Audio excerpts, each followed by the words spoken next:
and that is the National Network for Manufacturing Innovation. And in particular, my good friend Joe Kennedy and I have teamed up on some legislation in this front, what we're calling the RAMI Act, and we really do appreciate the testimony and the input that we expect to hear from this panel today. So I'm going to head this off and just give some opening remarks. As I co-chair this manufacturing caucus, I firmly believe that we stand on a precipice in America right now of a U.S. manufacturing renaissance. And it is a great opportunity to really engage in a commitment that I believe we all share, and that is to make it here and sell it there. And this is exciting opportunities, exciting times to be involved with U.S. manufacturing, and I think that this innovation priority is something that will tool us in a position to be competitive and to further that U.S. manufacturing renaissance. Proud to report that this is a bicameral, bipartisan bill. We have Senator Blunt and Senator Brown joining us on the Senate side of the Capitol, with Joe and I here in the House, and we're very hopeful that this will get to the finish line. And so with maybe opening up this to some of the testimony, you guys didn't come here to listen to me. I came here to listen to these guys because they know what they're talking about. I would like to introduce our first witness. That is Dr. Aaron Martin, Northrop Grumman. Northrop Grumman is a lead manufacturer at the National Additive Manufacturing Innovation Institute that was founded in Youngstown, Ohio in 2012. This is the first institute within the NMI network. And I know, Dr. Martin, that Representative Ryan was going to introduce you, but he has obviously been delayed. So I introduce you to Dr. Martin and look forward to your testimony. Thank you very much. Thank you. The National Additive Manufacturing Innovation Institute. I think you just got to hit a little. Hold the button down. I think, is this on? Yeah, there you go. All right. The National Additive Manufacturing Innovation Institute, or NAMI, recently rebranded itself as America Makes. And so I'll refer to it as that through the discussion. I'd like to begin my discussion with a brief overview of the Institute, talk about Northrop Grumman's participation, and then talk a little bit about our view of working with America Makes going forward. The Institute was established in Youngstown, Ohio last year as a public-private partnership with the goal of enabling a more rapid transition from the development of additive manufacturing technologies to mainstream U.S. production. Northrop Grumman was really excited about the Institute as we've been working in this field since the early 1990s when we first used additive manufacturing to make drill jigs, and we think there's a lot of opportunities going forward. If anyone in the audience is unfamiliar with additive manufacturing, which is commonly known as 3D printing, I'd like to provide a quick discussion of what it is. Additive manufacturing is essentially a set of manufacturing technologies that works on building parts layer by layer from the ground up using digital data such as computer-aided design models. This differs from traditional manufacturing processes that for metal parts typically focus on starting with a billet and removing materials through machining until you have a part. The additive manufacturing technologies emerged in the 1980s and were used with plastics for prototyping parts. But recent advances have enabled additive manufacturing technologies to make production-grade plastic polymer and metal parts for flyaway aerospace applications. And these are really exciting for our company as we see additive manufacturing providing opportunities to rapidly build and test prototype parts, to reduce the number of parts in our systems. For example, one of the most common applications so far would be to build aircraft ducts. A traditional aircraft duct would be made out of plastic. It would have 10 or 15 different pieces that in the end were glued or fastened together. Using additive manufacturing, we can actually build this from the ground up using one part and significantly reduce the number of parts in our systems. Additive manufacturing also allows us to optimize the design and build very complex parts that were impossible or uneconomical using traditional processes. And we eventually expect that additive manufacturing will play a significant role in the way we design and build overall aircraft systems.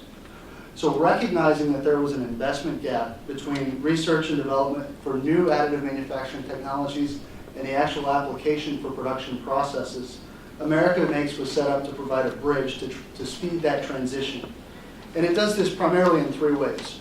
First, it has a facility that is open to industry and is stocked with state-of-the-art additive manufacturing machines. The facility, which we think is really good for small businesses, enables a try-before-you-buy approach with additive manufacturing technologies. And that's really nice because some of these machines are very expensive for small businesses to invest in. Second, the Institute sponsors collaborative projects and helps companies share best practices. And then lastly, the Institute supports education initiatives focused on workforce development and increasing the awareness of additive manufacturing technologies. Northrop Grumman expects that the collaboration between industry, academia, and government that America Makes fosters will really be beneficial for all involved. And for this reason, we're a lead supporter of America Makes.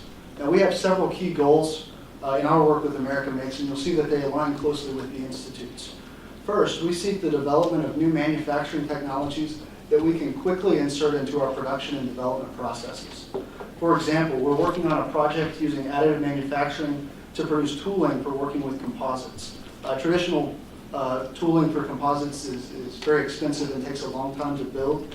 And we expect that through this project with America Makes, we could potentially reduce the time it takes to build tools by up to 85% and cost by up to 90% for some tooling. We also support projects focused on the development of material design databases. While that sounds less exciting than some of the applications you hear from additive manufacturing, it's really important for us. When the aerospace industry began using composite materials, companies spent a lot of time and money to develop disparate databases that in the end were very similar. And the development of common industry-wide material databases lowers the threshold for members to use these materials and will speed the process of getting these into production. Another goal we have is to foster a more robust domestic additive manufacturing industrial base. On our current F-35 production line, we're working to transition some traditionally manufactured clips, brackets, and ducts to additively manufactured parts, which we expect we can produce faster and cheaper than the traditional methods. The domestic additive manufacturing industrial base couldn't meet the demand if we were to transition many parts very quickly right now. And accordingly, one of our projects with America Makes is working on the development of a domestic capability to manufacture high-temperature polymer parts for aircraft applications. This is a really exciting project as there are more than 1,000 such components on F-35 that could potentially be transitioned, which would result in a tremendous benefit for our DoD customers and the additive manufacturing industrial base. So we see America Makes as a great place for the supporting continued development of the U.S. supplier base and really making our industry more competitive in this area. Finally, as we adopt additive manufacturing into more and more of our production processes, we're seeking more knowledgeable and well-trained workers. And the potential for additive manufacturing is huge and growing. But right now, the number of people who are trained in this area couldn't meet the anticipated demand. So we think America Makes is playing an important role in this area. And each project that we lead has an important educational outreach and STEM effort involved as well. I'd like to conclude with a discussion of some of the business implications that Northrop Grumman has seen through working with America Makes. First, the Institute is much more open and collaborative than our typical business environment. And to that end, intellectual property remains a key concern. Now, we think that the Institute does a very good job of protecting pre-existing IP, and we think that the intellectual property sharing based on level of participation in a project or in the actual institute is appropriate. However, we should recognize that industry participants will only choose to collaborate on those projects where they don't see a need to retain the full intellectual property from their investments. To this end, Northrop Grumman has worked to identify and collaborate in areas where we see these new material processes develop faster in support of the overall industry, and that has allowed us to focus our internal investment on applying these new processes and materials.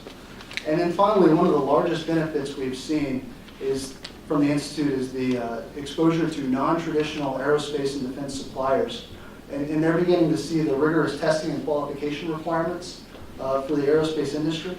Many additive manufacturing firms remain small, and a lot of them emerged as science and technology firms, often from universities. So the exposure and collaboration with large equipment manufacturers like Northrop has, in our experience, provided a way for these new firms to learn about what they need to do to get their processes or materials, their parts onto our systems. It's also helped us to open the door with new suppliers whose technologies we've learned about through this collaboration. Through America Makes and our internal efforts, we're continuing to advance manufacturing processes to improve our products. We've developed a process to produce plastic components, and we have additively manufactured plastic parts on 5 DoD aircrafts and hundreds of parts flying. Additionally, we're the first company in the aerospace industry to design and build a titanium part using electron beam additive manufacturing and put that on a DoD aircraft. So we look forward to continuing our efforts with America Makes and with the other innovation institutes going forward. Well, thank you very much, Dr. Martin. I appreciate that, and we'll continue on with the panelists, and then we'll open it up to questions. Next, again, Congressman Ryan was going to introduce, but I get the pleasure of introducing a representative of the U.S. Department of Energy, Assistant Secretary Dr. David Danielson, who's in the Office of Energy Efficiency and Renewable Energy.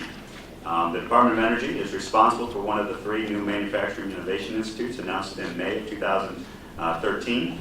And I can attest Dr. Danielson is a key leader for the Next Generation Power Electronics Manufacturing Institute. So if maybe you could offer some insight as to the present and future of MI, I will defer to you. Please, Dr. Well, thank you so much, Congressman, for your leadership. You know, this is such a bipartisan issue. It's something I think all of us are rallying around, and we couldn't be doing this without your leadership and that of Congressman Ryan and Congressman Kennedy, so thank you for that.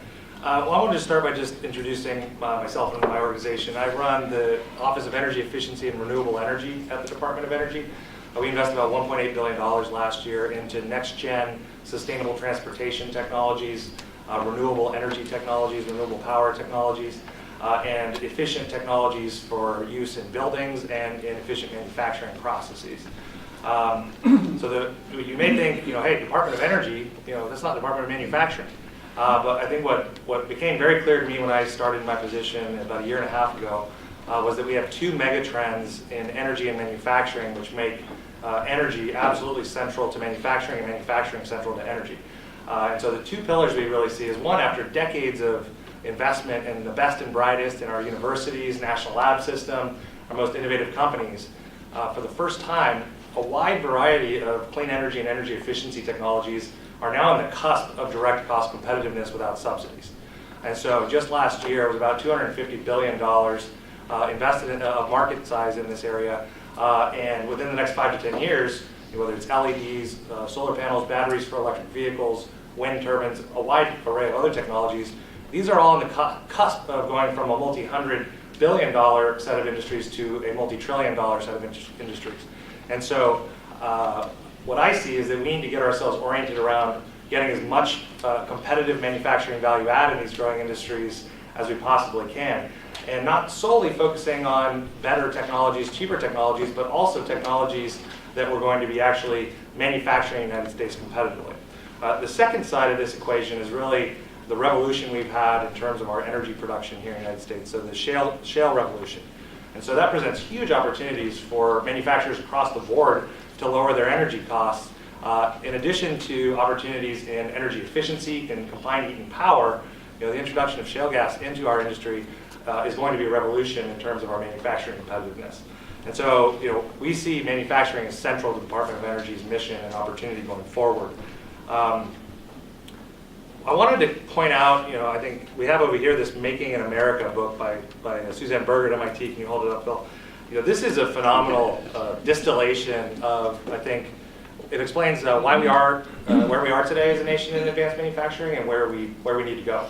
And NNMI is at the center of this. So if you look at the PCAST reports, you look at our Advanced Manufacturing Partnership, and you look at this MIT Production and Innovation Economy study, and conversations that I think all of us have had with a number of CTOs who have been around for a while, over the last 20, 30 years, there's been really a hollowing out of the industrial commons in the United States, where what we've seen is through financialization of the corporation, the splitting up of large corporations, and a shift from perhaps a more balanced view of the equity holders when it comes to manufacturing to a almost pure focus on the shareholder.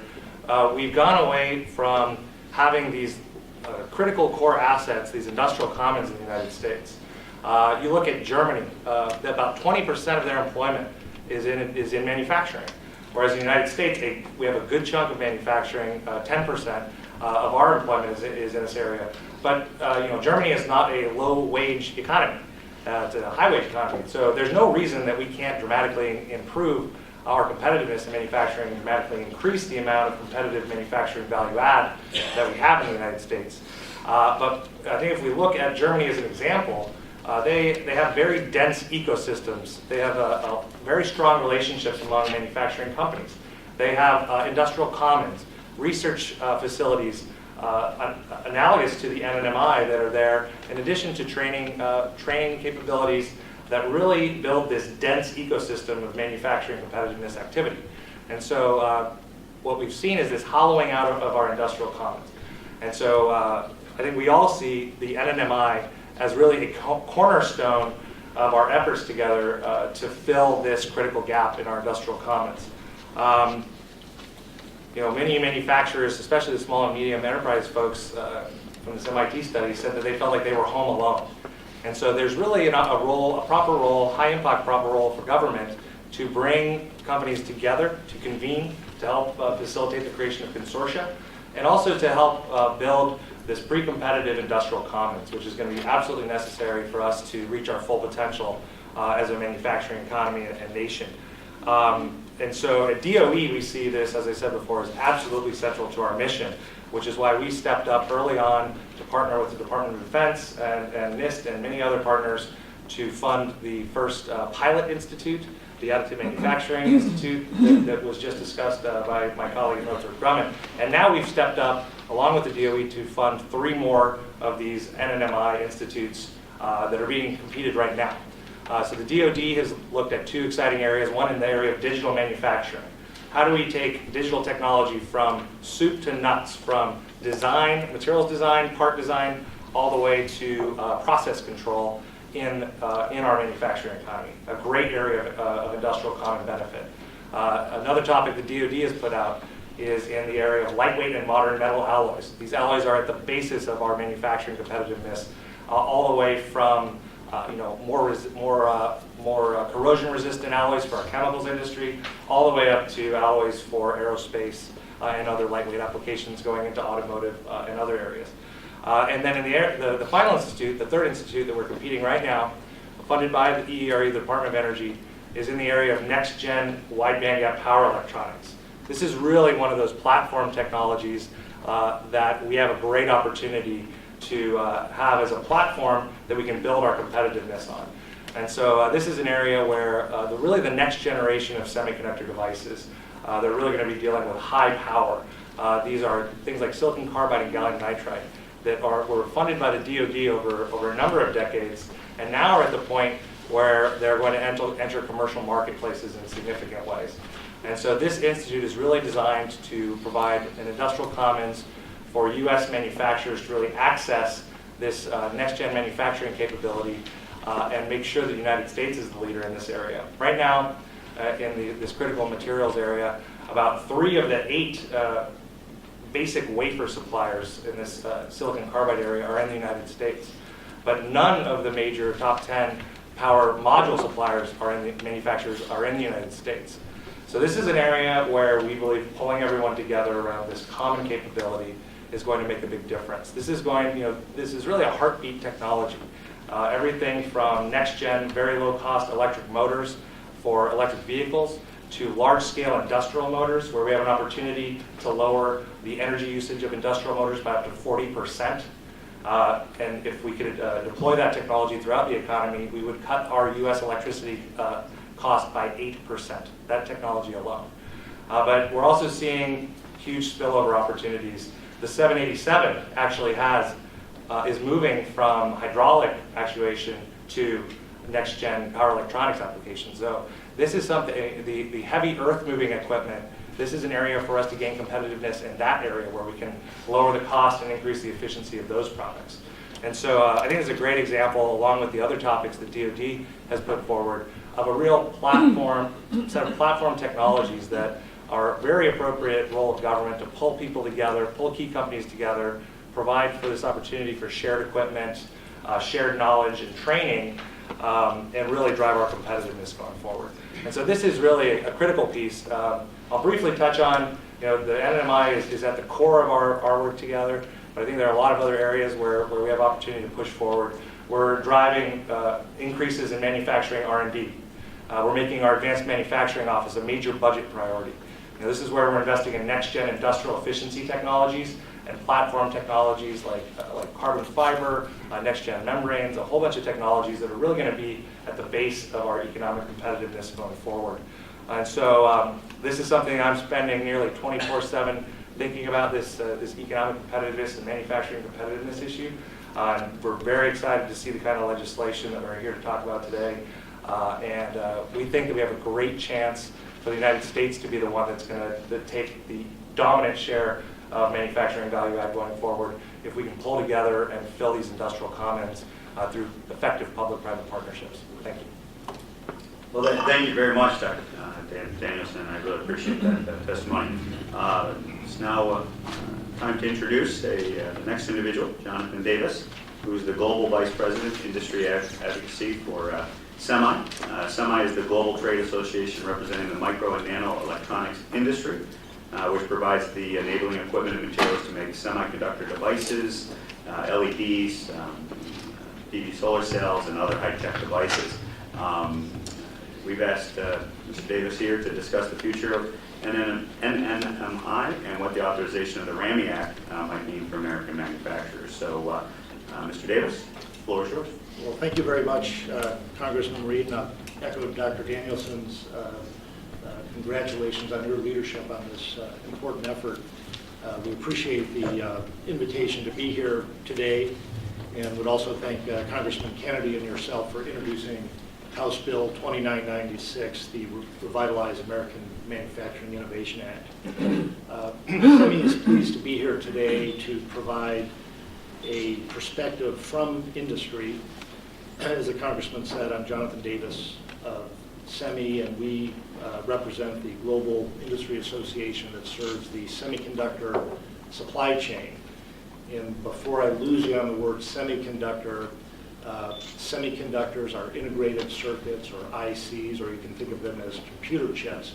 And they're the very thin, they're produced on very thin pieces of silicon and are the enabling technologies for virtually all the electronics and things that you think of as electronics every day. The cell phones, tablets, TVs, automobiles, medical devices, and components and systems for national defense and security. Semiconductors are the brains of virtually anything that runs on electricity or has an on-off switch.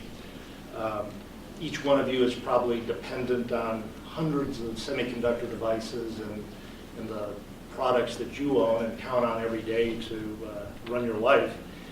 And our country is dependent on semiconductors, as it is consistently one of the top 2 or 3 U.S. export categories in any given year, along with oil, vehicles, and aircraft.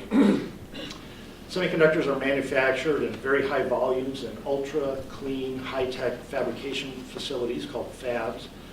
A fab producing state-of-the-art semiconductor devices can cost over $5 billion, and 80 to 85% of that cost is the high-tech capital equipment that SEMI members produce.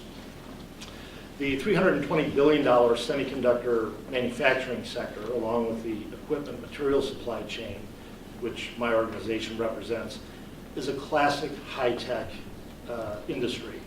It is heavily dependent on innovation and research and development to perpetuate this incredible pace of technological advancement and economic growth.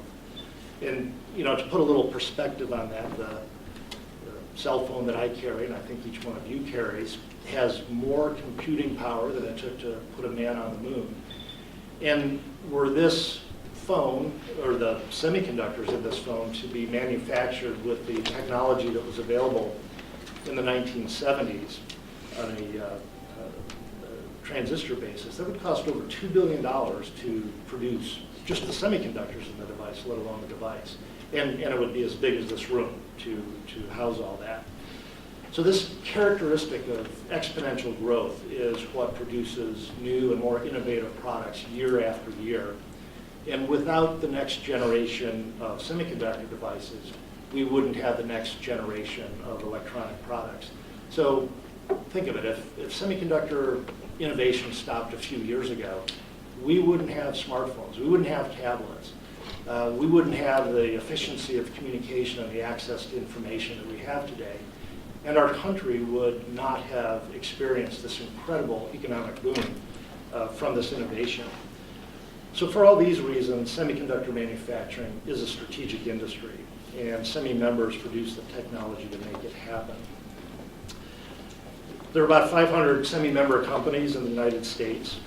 A few of those SEMI members are multi-billion-dollar equipment producers, but the vast majority of SEMI members are small and medium-sized companies that provide a very specialized component, a material, or a subsystem. And most of the SEMI members, including those that are headquartered in the U.S., do have international operations to support an increasingly international customer base. The total worldwide market for semiconductor manufacturing equipment is expected to top $38 billion next year, and virtually all of it comes from SEMI-member companies. U.S.-based SEMI companies produce about $18 billion of that equipment and export 78% of the products overseas. So, Congressman, if your goal is to make it here and sell it there, the semiconductor equipment industry does that. But SEMI members face extraordinary business challenges.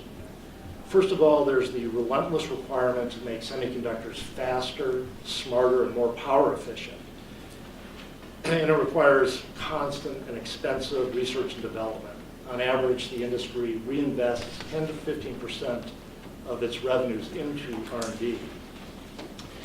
Furthermore, because semiconductor manufacturing is an essential strategic industry, regions around the world are providing compelling incentives to support industry growth on their home turf, including strong inducements for companies to locate operations in their countries. For instance, in Europe, European Commissioner Vice President Nelly Kroes, the European Commission's Commissioner for Digital Agenda, recently called for an ambitious program to dramatically increase the pan-European market share. This EU initiative, which is dubbed the 10-100-20 strategy, will see 10 billion euros worth of EU co-funded public-private investment coupled with other industry investment with the goal of attaining 20% global chip production by the year 2020. And implementation has already started. There are 5 new pilot lines were launched in May of this year under the ENIAC joint undertaking, which is a European Union public-private funding program, which is funded about 700 million euros and brings over 120 partners to the table. In China, $200 to $400 million in equipment subsidies were funded by local or provincial governments between 2007 and 2011. Now, in the 12th five-year plan, which goes from 2011 to 2015, the central government is calling for $600 billion in 7 priority technology areas, 2 of which include semiconductor-related equipment. Taiwan and Korea also have robust funding support in efforts to strengthen the local supply chain for their important national semiconductor equipment industries. So these localization efforts often result in very direct pressure on U.S. technology providers to establish joint ventures or wholesale operations in their regions. And often for both financial or customer appeasement reasons, the pressure to relocate some operations overseas is quite formidable. Foreign incentives to relocate often include tax, land, or other soft incentives, and they add up to a very substantial inducement. So in addition to the substantial R&D investment challenges and the competitive programs from foreign governments, industry faces the ever-present need for highly skilled technology workers to sustain operations here at home. So with these many challenges, our industry is encouraged by the bipartisan public-private partnership program outlined by the Revitalize American Manufacturing and Innovation Act, which I will now refer to as RAMI in the interest of time.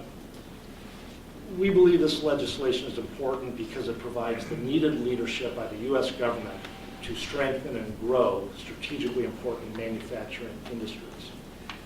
We look at strategic manufacturing industries as important sectors in the U.S.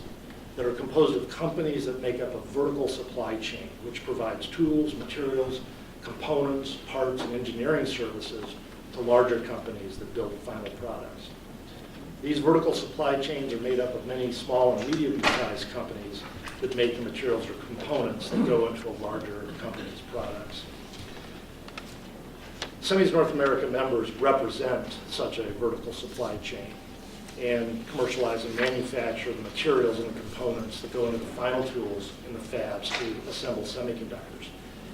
We estimate that there are between 50 and 70,000 direct high-skilled jobs in the semiconductor equipment sector.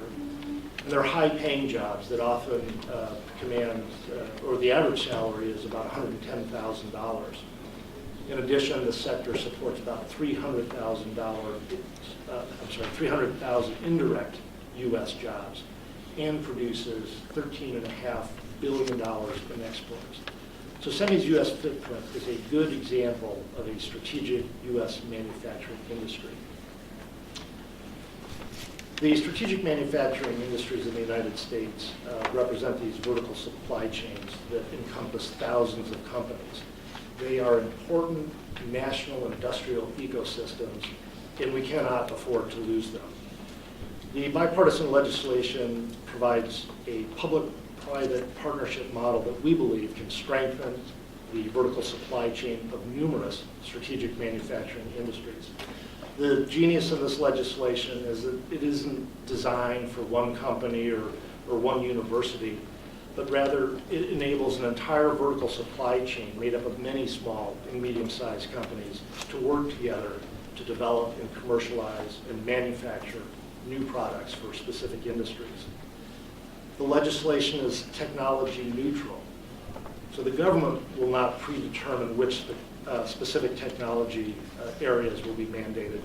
Rather, industries will compete. Industries representing many different technologies can bring forth concepts to commercialize technology. And the most compelling technologies with the best business plans will surface. So how does the legislation actually strengthen vertical supply chains for specific manufacturing industries?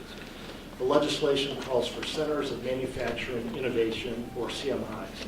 And each CMI will focus on a specific sector that commercializes technology into manufactured goods. The centers will be located at a non-for-profit or a university, meaning that these centers will serve as neutral ground for industry to come together to collaborate and work together on a pre-competitive level. What makes the CMI model attractive to industry is that the legislation does not dictate a model that the industry must use to establish the CMI. Rather, it allows industry and academia to work together to bring forth what they see as the best model for a given industry.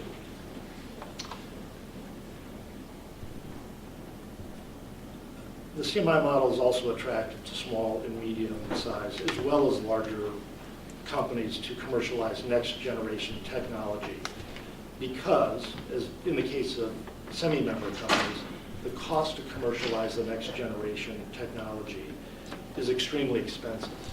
So having a $50 million shared manufacturing pilot production line for all companies to be a part of this industrial vertical supply chain saves resources for small and medium and large manufacturers. We also understand that the legislation states that the Bayh-Dole Act need not apply if federal financial assistance is awarded for the purpose of establishing a CMI. And from our industry standpoint, we feel that's an important aspect of the legislation, which allows the university-industry relationships to work out their own appropriate, industry-appropriate IP model.